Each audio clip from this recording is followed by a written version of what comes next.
Graça e paz, igreja. Glória a Deus. Coloque-se de pé. Abra sua Bíblia em Mateus 10 e nós vamos ler 37 ao 39. Mateus 10, 37 ao 39. Quem ama seu pai ou sua mãe mais do que a mim, não é digno de mim. Quem ama seu filho ou sua filha mais do que a mim, não é digno de mim. E quem não toma a sua cruz e não me segue, não é digno de mim. Quem acha a sua vida, a perderá. E quem perde a sua vida por minha causa, a encontrará. Pai, em nome de Jesus, eu te louvo mais uma vez, Senhor, pela oportunidade de estarmos em Tua casa, pela oportunidade de ministrar, Senhor, a Tua palavra. Eu te agradeço, ó Deus, por este privilégio. Peço a Ti mais uma vez, dá-me graça nesta noite para ser fiel àquilo que o Senhor determinou. Que eu diga apenas aquilo que o Senhor já estabeleceu, ó Pai, e que toda palavra que for proveniente, ó Deus, do meu coração, sequer me chegue à boca, ó Pai, para que o Senhor use mais uma vez esta noite para nos conduzir, nos edificar e nos ensinar, Senhor. Por isso nós já te louvamos, em nome de Jesus. Amém. O tema desta noite que nós vamos falar é paz com Deus, inimigos dos homens. Eu já estou com este versículo entranhado no meu cérebro já faz umas semanas já. Inclusive eu ouvi da salinha, que eu acho que há uns 2 domingos atrás, o pastor Guilherme chegou a lê-lo, mas eu não sei o que ele pregou, porque inclusive depois essa mensagem não subiu, então eu não faço a menor ideia do que ele disse. Mas, já antes disso, esse versículo ele estava flutuando sobre minha cabeça. Enquanto eu meditava sobre ele, muitas coisas, eu percebo que não são novidades para nós. Não são coisas assim, oh meu Deus, nunca ouvi falar sobre isso. São coisas que nós já estamos cansados de saber, que já estamos cansados de ouvir. Então a pergunta que eu já quero nos fazer, por que é que o Senhor continua trazendo essas palavras a nós? Será que nós as ouvimos e talvez pensamos, é verdade, mas ela não entra profundamente ao ponto de nos fazer perceber que nós mesmos estamos errados? E eu pergunto isso porque, tempos antes de eu meditar sobre isso, eu havia percebido que eu mesma continuava praticando certas coisas que eu falava que eram erradas. Mas aí é que está o X da questão. O versículo fala para nós sobre nós amarmos pessoas mais do que o Senhor e nos tornarmos indignos dele por conta disso. Mas às vezes a gente não acha que está amando mais. A gente acha que está sendo bondoso, gentil, nobre e tantas outras coisas. Nós estamos sendo pessoas agradáveis. Infelizmente, hoje em dia, existe uma grande busca por ser alguém agradável, por ser alguém que as pessoas gostam, alguém que as pessoas desejam estar perto. E aí é que está o nosso erro. Olha que interessante que Jesus diz. No verso, acho que 38... E quem não toma sua cruz e não me segue. Não toma sua cruz e não me segue. Eu fiquei pensando sobre isso. Quem não toma sua cruz e não me segue. É estranho pensar que Jesus ele usa 2 expressões que para nós significam a mesma coisa. Toma a sua cruz e não me segue. Perceba que ele diz que você precisa tomar a sua cruz e segui-lo. Automaticamente, Jesus está dizendo que se nós estamos tão preocupados com outras pessoas e colocando essas pessoas acima dele, nós não estamos o seguindo. E eu vou mostrar para você isso na prática, porque o próprio Jesus diz que nós devemos segui-lo, porque ele deixou o exemplo. Ele mesmo mostrou como é que as coisas devem ser. Quando Jesus ele nos chama para tomar a nossa cruz, dia a dia, ele nos chama à renúncia, à morte. O que é cruz? Cruz é morte, cruz é humilhação, cruz é sacrifício, é renúncia, porque na cruz ele estava renunciando a si mesmo, a própria vida. Jesus renunciou à sua glória, ele se esvaziou de glória, de poder, para estar entre homens. Jesus viveu na prática a renúncia. Por isso que ele nos chama para este mesmo lugar, de perda, de morte, de sacrifício. Cruz é isso. E ele diz, tome a sua cruz, que significa nada mais, nada menos do que morra você também. Perca você também, renuncie você também, sacrifique você também e me siga. Faça tudo isso e imite, copie exatamente o que ele fez. Porque ele nos chamou para ser discípulo. Discípulo é aquele que copia, que é imitação daquele a quem o discipula. Jesus nos chama para sermos como Ele. E o que foi que Jesus viveu para que nós pudéssemos copiá-lo? O que foi que Ele nos deixou de exemplo para nós dizermos que isso é verdade e que nós temos que renunciar, inclusive, pessoas? Porque a verdade é que, falando isso, parece que o convite de Jesus é muito difícil. E, na verdade, é. O que Jesus nos chama a viver é algo para corajosos, algo para gente que está disposta a morrer, disposta a perder, porque é um convite claro, está claro. Cruz. Ele nos chamou para a cruz, ele mandou que nós tomássemos a nossa cruz. Então ele nos chamou para viver uma vida de morte.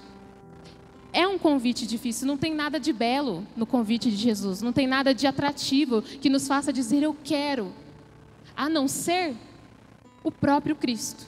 É Ele que nos atrai. Ou seja, não tem espaço nas nossas vidas para nós estarmos buscando agradar outras pessoas, conviver bem com outras pessoas. As únicas pessoas que Ele nos manda nos esforçar por viver bem somos nós mesmos. Esforcem-se para manter a paz com todos. De resto, Ele nos mandou renunciar. Olha só, nós vamos entrar em alguns exemplos que o próprio Cristo nos deixou de viver na prática. Isso que Ele nos disse, que é não amar mais pai, mãe, filhos, filhas. Ele nos deixou esse exemplo, nos versos 32 e 33 do capítulo 10 mesmo. Quem, pois, me confessar diante dos homens, eu também o confessarei diante do meu Pai que está nos céus. Mas aquele que me negar diante dos homens, eu também o negarei diante do meu Pai que está nos céus. Ele mesmo disse. Não são palavras de alguém, de um livro. Ele próprio disse, se você me negar diante dos homens, eu te nego diante do meu Pai. Mas aí, a gente cai no erro de achar que negar a Cristo vai ser quando alguém vier a você e te perguntar se você crê em Jesus e você disser não. Aí eu neguei a Cristo. Porém, a grande verdade é que nós muitas vezes estamos negando Cristo todos os dias em pequenos detalhes. Sabe quando? Quando nós escolhemos pessoas ao invés de Cristo. Quando nós escolhemos coisas. Quando nós priorizamos a carreira, o trabalho, quando nós priorizamos, é porque a minha família está chegando hoje, aí eu não posso. É porque é os meus filhos, é porque é os meus pais. E aí, com isso, nós já estamos negando Cristo. Mas nós achamos que precisa alguém vir e nos obrigar a negar a Cristo, e aí a gente pensa que não, eu não vou fazer isso, eu vou morrer. Mas será que nós realmente morreríamos pelo nome de Cristo se no dia a dia nós não conseguimos renunciar pessoas comuns? Não conseguimos dizer não para alguém, não conseguimos priorizar o culto, não conseguimos priorizar a palavra do Senhor e nos enfiamos em todo tipo de ambientes que nós sabemos que não deveríamos estar ali. Mas a gente não sabe renunciar, negar essas pessoas por amor de Cristo e achamos que não estamos o negando, dia a dia, todos os dias. Às vezes, o fato de nós darmos muita importância para parentes, familiares, a ponto de nós abrirmos mão de princípios, nós já estamos negando o Senhor. Nós já estamos renunciando a Cristo. E ele diz que aquele que o nega será negado por ele diante do Pai. Então, não é qualquer coisa. Não é uma bobeira. É porque foi só hoje. É porque, sabe, é minha família, né? Tem que estar lá. E às vezes o que Jesus está esperando de nós é justamente negarmos essas pessoas. Talvez a gente fique um pouco receoso, porque é parente, é mãe, é os tios, é gente que você ama. E você não quer se indispor com essas pessoas. E é compreensível, mas não é justificável. Eles não nos entendem. E porque eles não nos entendem, nós ofendemos o nosso Deus. Às vezes, porque nós estamos deixando de estar no culto, nós já estamos negando a Cristo. Por quê? Qual é a razão pela qual nós deixamos de estar aqui? Qual é a razão para nós não estarmos aqui cumprindo a nossa função? Servindo, contribuindo, participando. Às vezes são coisas banais. É porque tem uma festa, é um aniversário de alguém muito querido, é porque tem alguém chegando que vai ficar até alguns dias na nossa casa. E a gente prefere estar com essa pessoa, a gente prefere recepcionar essa pessoa, a gente prefere estar ali do que estar no culto. Por quê? Porque Jesus entende. Porém, irmãos, o próprio Cristo, ele negou a própria mãe, os irmãos. Mateus 12, 46 ao 50.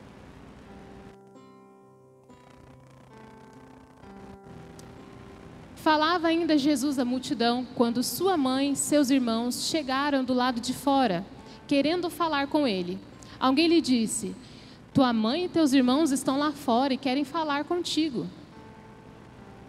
Quem é minha mãe e quem são meus irmãos? Perguntou ele. E estendendo a mão para os discípulos, disse: aqui estão minha mãe e meus irmãos. Pois quem faz a vontade de meu Pai que está nos céus, este é meu irmão, minha irmã e minha mãe. Jesus está ali entre os seus discípulos, chega sua mãe, seus irmãos, querendo conversar com ele. E ele diz: quem? Minha mãe? Meus irmãos? Meus irmãos estão aqui. Minha mãe está aqui. Porque aquele que faz a vontade do meu Pai é minha mãe, meus irmãos, minhas irmãs.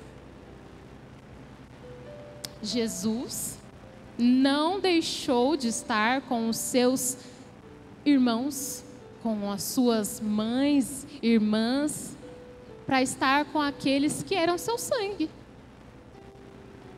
Ele deixou um exemplo claro para nós seguirmos. Priorizar o Senhor. Porque ele estava ali ensinando, ele estava dando a palavra. E nem mesmo a sua mãe, que o pariu, que cuidou dele, foi motivo para ele dizer: calma aí, gente, a minha mãe, deixa eu ver o que ela quer. Mas nós, por muito menos. Ô pastor, desculpa, é que hoje, o senhor não sabe, minha mãe veio de viagem, vou ter que receber ela. Ô pastor, perdão, é porque hoje tem o aniversário do fulano. Por muito menos nós estamos deixando. E o pior é que a gente acha que não tem problema faltar no culto. Porém, eu queria lembrar você que nós falamos aqui sobre um formigueiro, nós sermos formiguinhas. E qualquer formiguinha faltando faz um estrago. Qualquer formiguinha que sai da sua linha ali que ela está seguindo, ela faz uma bagunça no formigueiro. Ela faz todas as outras saírem do seu alinhamento. Por quê? Observe. Nós estamos vivendo isso na prática. Precisa ter alguém para fazer isso, aquilo, participar disso e daquilo outro. E se um falta, já faz uma grande bagunça. Porque o outro tem que sair da sua área para ir cobrir o outro e o outro sai do outro lugar. A gente precisa olhar para as coisas do Senhor com grau e importância acima de qualquer outra coisa. Não importa quem seja. Se o Cristo negou a própria mãe a ponto de dizer: quem? Minha mãe? Minha mãe está aqui, filho. Meu irmão está aqui. Quem somos nós na fila do pão para olhar e dizer: não, calma aí. Jesus mandou nós honrarmos os nossos pais. O ponto de nós não amarmos pai e mãe mais do que o Senhor não anula o princípio da honra. Uma coisa, outra coisa, outra coisa. Porém, o que ele disse é não o amar mais do que a mim. E a partir do momento em que nós deixamos de cumprir com aquilo que ele nos mandou fazer, quando nós deixamos de honrá-lo em primeiro lugar, nós já estamos o negando e colocando pessoas, trabalho, compromissos, tudo acima dele. Na prática, no dia a dia, na nossa casa, é a mesma coisa. Quantas vezes você não deixou de orar, pausou a oração no meio, porque a mãe ligou, porque o tio precisou, porque fulano... Sempre tem alguém precisando de alguma coisa, sempre tem alguém mais importante. E quantos de nós não diríamos: licença, Jesus, para ir ali socorrer um filho, para ir socorrer a mãe, para ir atender o fulano, ciclano, beltrano, porque nós somos gente maravilhosa que precisa estar sempre disponível. E Jesus é que tem que dar licença. É Ele que tem que falar: tudo bem, filho. Porém, na verdade, irmãos, Jesus não diz isso para nós. Na verdade, Ele nos ensina na prática que segui-lo é doloroso, é sacrificial. Lucas 9, nós vamos ler do 57 ao 62.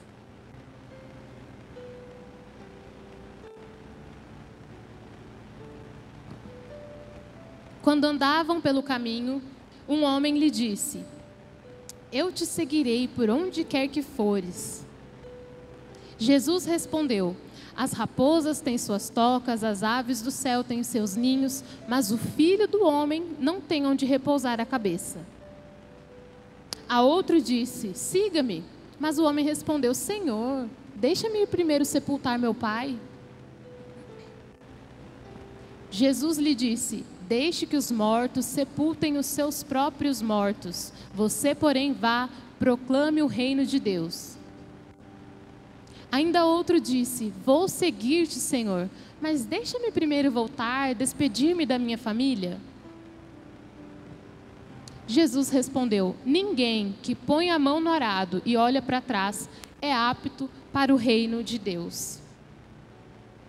Jesus está nos ensinando aqui que não há espaço para estarmos preocupados com conquistas, porque o primeiro homem, ele recebe de Jesus uma resposta: eu não tenho nem onde repousar a cabeça. Não há espaço para preocupações. Jesus tem que ser prioridade.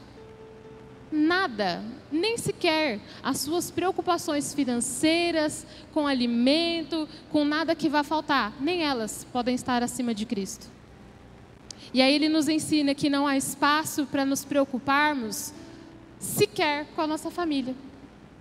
O homem diz para ele: deixa eu sepultar o meu pai. Vão dizer os teólogos que o homem estava ali querendo poder cuidar do seu pai até que ele morresse. Nobre, quer cuidar, está honrando, né? Porém, Jesus diz para ele: deixa que os mortos sepultem os seus mortos. Você vai fazer o que eu mandei, vai proclamar o reino. Jesus nos chamou, e a única coisa que Ele espera de nós é obediência. Nem sequer para estarmos dizendo que vamos cuidar da família primeiro. Deixa primeiro, minha prioridade é minha casa, eu tenho que cuidar da minha família. E Ele diz: não, a sua prioridade é proclamar o reino. Aí o outro quer ir lá, despedir pelo menos. E Ele diz: aquele que foi chamado e quer voltar para trás, não é digno. Nem sequer para despedir. Jesus está estabelecendo um alto nível. Ninguém, nada, qualquer pessoa, nem seus filhos, seus pais, seus melhores amigos, ninguém pode estar acima dele. Mas e o meu trabalho? Nem o seu trabalho. Mas e o meu sonho? Nem o seu sonho. Você morreu, filho, é cruz. Tem muita gente por aí dizendo para você que Jesus quer que você alcance os seus sonhos, que Ele está com você nisso, que Ele quer que você viva, que você seja. E é mentira. Jesus quer te dar todas essas coisas? Sim. Porém, nós vamos ver aqui que Ele estabeleceu uma ordem. E não é assim, Jesus vai comigo. Não. Você vai aonde Ele mandou, e aí Ele te concede todas as outras coisas. Você cumpre primeiro o que Ele mandou você fazer. Aí depois Ele te acrescenta. Já cansei de dizer, Deus trabalha com ordem. As coisas não são bagunçadas, não são no nosso tempo, do jeito que a gente quer. Cabe a nós entender que Ele precisa ser prioridade. Nenhuma justificativa que nós possamos dar. Senhor, mas é porque era fulano. Não importa. O homem chegou para ele para dizer que era o pai. Ele disse, e daí? Deixa que os mortos sepultem os seus mortos. Você me obedece. Jesus não dá brecha para nós usarmos nenhuma justificativas, desculpas. Lucas 6:46.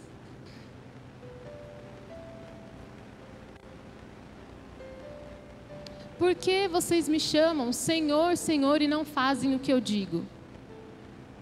É muito fácil nós dizermos que Ele é nosso Senhor, nosso Deus, meu Pai, meu amigo, está comigo em todo o tempo. E aí Ele pergunta, então por que você não me obedece? Não adianta nós chamarmos o Senhor, de Deus, de Pai, de Abba, ou sei lá mais o que, e não obedecermos. E o que é que Ele nos diz? Siga-me. Mas aí a gente quer estabelecer o nosso jeito. Eu vou seguir Jesus, mas primeiro a minha família. Eu vou seguir Jesus, mas primeiro o meu trabalho, porque senão eu não como. Eu vou seguir Jesus, mas primeiro, E Ele já tirou tudo isso. No momento em que Ele nega a sua mãe, Ele já disse, nem a sua família. No momento em que Ele diz para o homem, não volte atrás, porque senão você não é digno. Ele já disse, coisa alguma. Nada em nossa vida tem espaço para estar acima do Senhor. Às vezes, nós estamos nos colocando como prioridade. Não é nem outras pessoas. Não é nem o trabalho. Somos nós mesmos. Porque eu trabalhei o dia inteiro. Eu preciso descansar. Como é que eu vou voltar nos cultos toda semana, todo dia? Eu vou no domingo. Eu vou uma vez. Porque o Senhor recebe o meu culto na minha casa. Eu estou com o Senhor todo o tempo. Não preciso estar na igreja todo dia. Que religiosidade é essa? Belos discursos. Porém, as Escrituras nos dizem que não deixem de congregar, como é costume de alguns. Não há para nós nenhuma desculpa. Jesus não entende que você está cansado. Jesus não entende que você tem o que fazer. Jesus não entende que você não ia conseguir chegar. Ele entende que você se sacrifique, que você faça além do que você pode, que você renuncie a si mesmo. Inclusive, quando vier aquele desejo imenso de não vir, aquele desejo de priorizar, mas é porque é meus filhos, é porque é minha família, é porque eu preciso estar lá, vão ficar chateados comigo se eu não for. Como é que eu vou ganhar minha família se eu não estiver participando das coisas? Como é que a minha família vai ver Cristo em mim se eu não for lá? A gente acha jeitinho para tudo. Mas Ele disse, não é digno de mim. Por quê? É tanto amor assim por essas pessoas que a gente prioriza estar com elas para ganhá-las e renunciar ao Cristo, renunciar a princípios. Por quê? Porque por amor a essas pessoas, porque elas precisam ver Cristo em mim, eu me enfio no meio das suas festas, ouço suas conversas tolas, participo das coisas absurdas que elas vivem, e tudo em silêncio, porque eu não posso ofender ninguém, mas eles vão ver Cristo em mim ali. Eles deveriam ver Cristo em nós ao ponto de saber, não chama fulano para isso, porque ele não vem. Domingo, nem chama que ele não vem, tem culto, não falta, que ele ali é religioso. O Nossa, não convida. Ixi, nem chama, porque essas coisas aí ele não gosta. Ai, não chama fulano, porque se vier vai ficar reclamando das músicas, vai reclamar de tudo. É assim que eles vão ver Cristo em nós. Porque quando eles olharem para nós, virem todas as suas renúncias, virem tudo que você não pratica, mas virem que você vive alegre, que você vive bem, que nada te falta, aí eles vão entender que Cristo realmente está com você. Não é porque você é tão bondoso, amoroso, gentil, ai, aceita todo mundo, nossa, você é um crente tão legal que você não reclama de nada. Não é assim. E é por isso que muitos de nós serão negados diante do Pai. Eu não sei quem você é não, filho. Porque nunca ouvi esse nome. Não conheço. Por quê?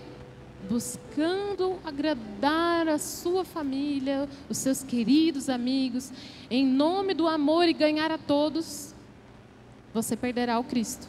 Ele disse o quê? Quem quiser achar a sua vida, a perderá. Está buscando ganhar todo mundo, está buscando ganhar rios de dinheiro, porque você quer viver muito bem, porque Cristo está com você, e vai perder tudo. Você perdeu a sua vida quando você tentou encontrá-la. Mas todo aquele que perde a sua vida, como é que se perde a vida? Você acha que aqui ele está falando só de morte? Ah, eu virei um Marte, agora eu ganhei a vida. Não, é quando você renunciou, é quando você perdeu, é quando você sacrificou, ao ponto de você não ter mais ninguém. Não, sua família não se importa mais com você, não te chamam mais para nada. Aí você achou a sua vida. Ai, mas olha, minha família não fala comigo. Quem? A minha mãe. Quem? Os meus pais, os meus irmãos, os meus filhos. Aí você achou a sua vida. Ele disse isso. Mateus 6, 25, nós vamos ler até o 34.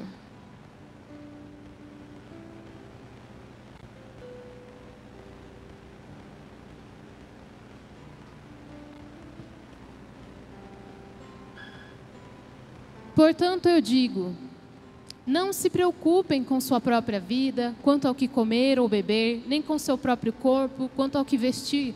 Não é a vida mais importante que a comida e o corpo mais importante que a roupa? Observem as aves do céu, não semeiam, nem colhem, nem armazenam em celeiros. Contudo, o Pai Celestial as alimenta. Não tem vocês muito mais valor do que elas? Quem de vocês, por mais que se preocupe, pode acrescentar uma hora que seja a sua vida? Por que vocês se preocupam com roupas? Vejam como crescem os lírios do campo. Eles não trabalham nem tecem. Contudo, eu digo que nem Salomão, em todo o seu esplendor, vestiu-se como um deles. Se Deus veste assim a erva do campo que hoje existe e amanhã é lançada ao fogo, não vestirá muito mais a vocês, homens de pequena fé. Portanto, não se preocupem dizendo que vamos comer, que vamos beber ou que vamos vestir. Pois os pagãos é que correm atrás dessas coisas, mas o Pai Celestial sabe que vocês precisam delas. Busquem, pois, em primeiro lugar o reino de Deus e a sua justiça, e todas essas coisas serão acrescentadas. A gente pode encontrar muitas coisas para dizer ao Senhor, porque o Senhor sabe que eu preciso, o Senhor sabe que eu preciso comer, o Senhor sabe que está faltando isso e aquilo, e nós podemos justificar nossas ausências diante do Senhor. Mas isso não significa que Ele a entenda, porque Ele disse, busque primeiro o reino e eu acrescento as outras coisas. Que coisas? O comer, o vestir. Ele está nos garantindo que não vai faltar nada. Aquele que o põe em primeiro lugar, aquele que faz dele a sua prioridade, aquele que está buscando o reino de Deus e a sua justiça. Não há desculpa nem sequer para nós justificarmos. Mas é que o Senhor entende que eu trabalho muito. Nem assim. Porque Ele garantiu. Você vai ficar correndo atrás dessas coisas como os pagãos? Ou você vai entender que aquele que me tem como prioridade em sua vida, tem todas essas coisas? Eu garanto tudo isso a você. Você não precisa correr atrás delas. Corra a mim e eu te concedo as outras coisas. Nem família, nem o seu sustento, nem os seus filhos, seus nora, genro, nem o seu trabalho, nem sequer para você, vou me despedir. Ele não nos deu margem alguma para nos justificarmos diante dele. O chamado é difícil. Negue-se a si mesmo e me siga, tome a sua cruz. Além disso, ele não disse mais nada. Pode ir lá e despede da sua família. Pode ir lá, trabalhe e depois você vem. Pode ir lá, conquiste e depois você vem. Ele não disse nada disso. Ele disse o quê? Morra e venha a mim. E acabou. Por quê? É porque simplesmente ele tornou tudo difícil? Não. É porque ele acabou de dizer, se você me tem como prioridade, todas as outras coisas você tem. Faz do Senhor a sua prioridade e você vai ter sustento, sem correr atrás, sem precisar faltar aos seus cultos, sem precisar se ausentar dos seus compromissos. Faz do Senhor a sua prioridade, renuncie pessoas, lugares, família, e Ele traz essas pessoas. Sim, porque se elas verem Cristo em você ao ponto de renunciar a elas, então elas verão que realmente tem algo muito sério aí. Mas se o seu Jesus é tão maneiro assim, que você continua igual, anda com todo mundo igual, elas não veem diferença. Para que elas precisam seguir ele igual a você? Elas podem andar com você, ter uma raspinha de Jesus, continuar igual, afinal de contas, nada mudou para você também. Jesus nos chamou para vivermos de forma diferente. Vamos voltar ao capítulo 10, versículo agora 34 e 35.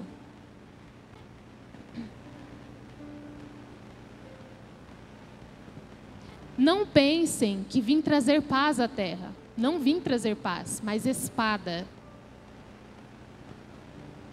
Pois eu vim para fazer que o homem fique contra seu pai, a filha contra sua mãe, a nora contra sua sogra. Não podemos achar que agora que nós temos Jesus, vamos viver em paz. Não é em nome de Jesus que você vive com essas pessoas, e que você aceita, e que você compactua, e que você anda no meio. Porque Ele disse que Ele não veio para isso. Ele veio justamente para que você se oponha a eles. Desculpa, eu não posso estar no meio dessa confusão aqui, gente. Meu Jesus não aceita isso aqui. Ai, desculpa, gente, porque esse tipo de festa, essas músicas, essas conversas aqui, não cabe mais para mim. É assim que Ele espera que você haja quando Ele diz: o homem vai ficar contra o seu pai, a filha contra a sua mãe, a nora contra a sogra. É porque não há espaço para nós querermos agradar ninguém. Nem sequer o pai, a mãe, ninguém. Ele é prioridade. Agradar a Ele é prioridade. Assim, nós vamos encontrar a espada que Ele disse. Ele não veio para você viver em paz com todo mundo. Madre Teresa de Calcutá. Não, Ele não veio para você ser bondoso, gentil e todo mundo vai gostar de você e vai falar: que Jesus legal, eu também quero. Não, Ele veio para você viver em guerra com todo mundo. Todo mundo tem que falar: misericórdia, não chama, pessoa desagradável. Nossa, reclama da música, reclama de tudo, não quer que a gente converse as nossas coisas. Ah, não dá. É para viver em guerra, gente. É para você viver em oposição. Não dá para nós acharmos que andamos com Jesus e está todo mundo andando com a gente junto, e Jesus está olhando e está se agradando porque está todo mundo querendo Ele agora. Não. As pessoas não estão querendo Jesus quando você é agradável com elas e aceita as coisas que elas aceitam. Elas estão apenas aceitando você lá. É o contrário. Elas estão olhando e falando: ah, você não incomoda, então pode ficar. Ah, pode chamar, não faz diferença. Não é um crente chato. É isso que acontece. E você está achando que está ganhando o mundo. E na verdade, você está perdendo a sua vida. Adúlteros, vocês não sabem que a amizade com o mundo é inimizade com Deus? Quem quer ser amigo do mundo faz-se inimigo de Deus. tanta gente querendo ser amigo de todo mundo, amigo do mundo, porque as pessoas vão ver Jesus em mim. E não é assim que as pessoas vão ver Jesus. Ele diz, na verdade, que buscando ser amigo de todo mundo, você se torna inimigo de Deus. Ou seja, para você ser amigo de Deus, você precisa ser inimigo do mundo. Você precisa ser alguém que as pessoas não querem perto. Elas não querem que você participe, elas não querem que você esteja nas suas conversas. Não é para sermos amigos das pessoas do mundo e do que elas vivem, do que elas desejam, do que elas buscam. Nós precisamos ser inimigos do mundo, para então sermos colocados em lugar de amigos de Deus. E talvez você pense, não, mas não é o mundo, é minha família, é os meus parentes, é a minha mãe. Jesus já disse, a sua família, a sua mãe, seu pai, seus irmãos são todos aqueles que fazem a vontade do Pai. E os meus familiares, o meu sangue, são o resto, são o mundo. A sua família está aqui. Ou seja, você quer priorizar a sua família? Priorize os seus irmãos. Eu estava lendo Gênesis ontem e algo me chamou muita atenção. Quando José está no Egito e a fome já se alastrou e o povo começa a chegar e dizer, José, pelo amor de Deus, nós não temos mais dinheiro, o que a gente faz? Ele diz o quê? Então tá bom, tragam os animais. Vocês pagam com os animais. E o povo vai, paga com os animais e acaba os animais. José, a gente não tem mais animais, não tem mais dinheiro, e agora? O que José faz? Agora vocês virem escravos. Vocês pagam com a sua vida e vocês vão ter alimento. José não era um homem temente a Deus? José não era um homem que ouvia o Senhor? E ele fez o povo virar escravo? Por que José não falou, tá bom, gente, eu compreendo vocês, dou um saco de farinha e vai em paz? Ele não foi generoso, bondoso. Ele cumpriu aquilo que ele tinha que fazer. E não foi amor, empatia, não se preocupou. A minha casa está alimentada? Isso basta. Sabe por que eu estou te dizendo isso? Onde é que está a sua casa? Onde é que está a sua família? O seu Deus não entra em lugares que você entra só porque você entrou. Mas se você vai aonde Ele mandou, Ele garante a presença dEle. José estava no Egito porque Deus o queria ali. Deus o levou lá. Deus estava com ele lá. Ele enriqueceu lá, ele prosperou lá. Mas ele não foi por vontade dele. Ele obedeceu, cumpriu o que tinha que ser feito e Deus estava com ele. Mas isso não significa que aonde eu for, se eu estou no meio dessa gente ouvindo tudo isso, é porque eles precisam de Jesus aqui e eu sou a luz no meio. Deixa eu te contar uma coisa.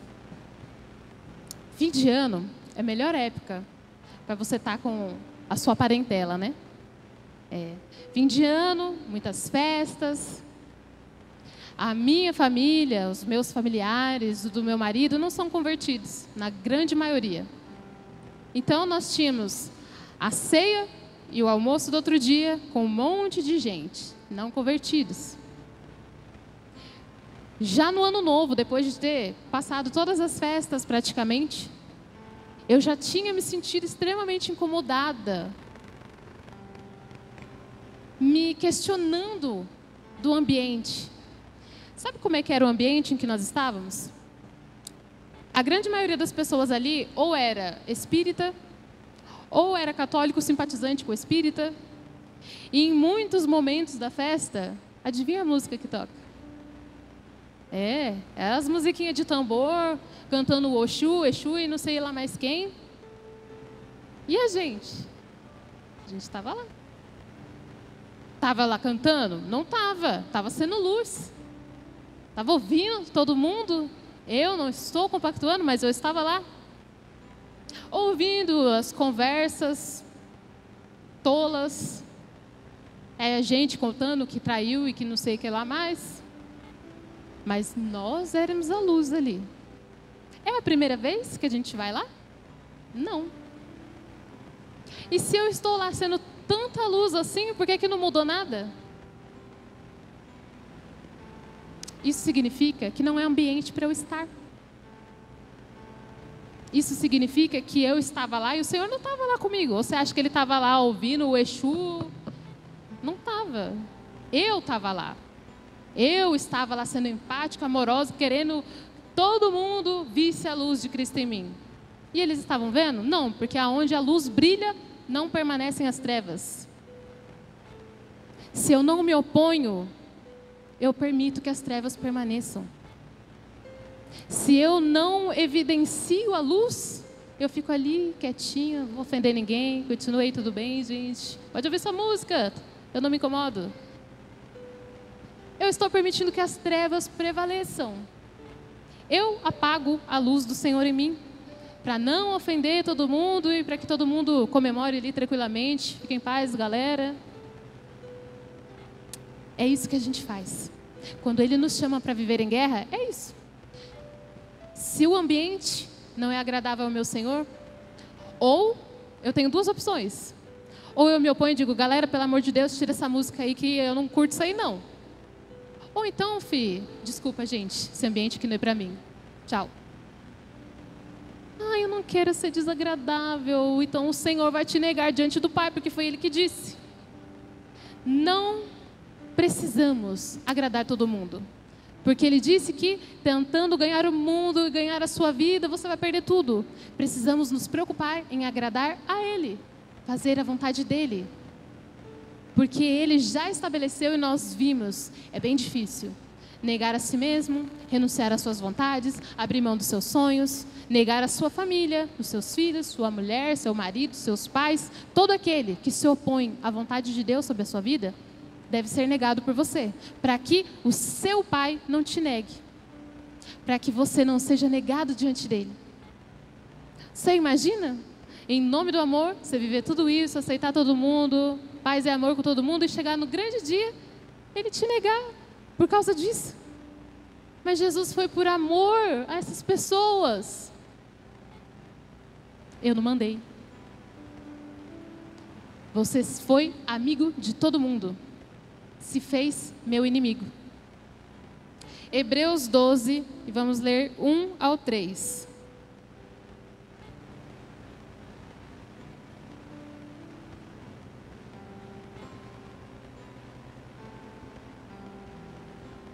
Portanto, também nós, uma vez que estamos rodeados por tão grande nuvem de testemunhas, livremo-nos de tudo o que nos atrapalha e do pecado que nos envolve, e corramos com perseverança a corrida que nos é proposta. Tendo os olhos fitos em Jesus, autor e consumador da nossa fé, Ele, pela alegria que lhe fora proposta, suportou a cruz, desprezando a vergonha, e assentou-se à direita do trono de Deus. Pensem bem naquele que suportou tal oposição dos pecadores contra si mesmo, para que vocês não se cansem nem desanimem. Jesus suportou todas as coisas, renunciou a si mesmo, se esvaziou, para que agora você queira agradar todo mundo. Não.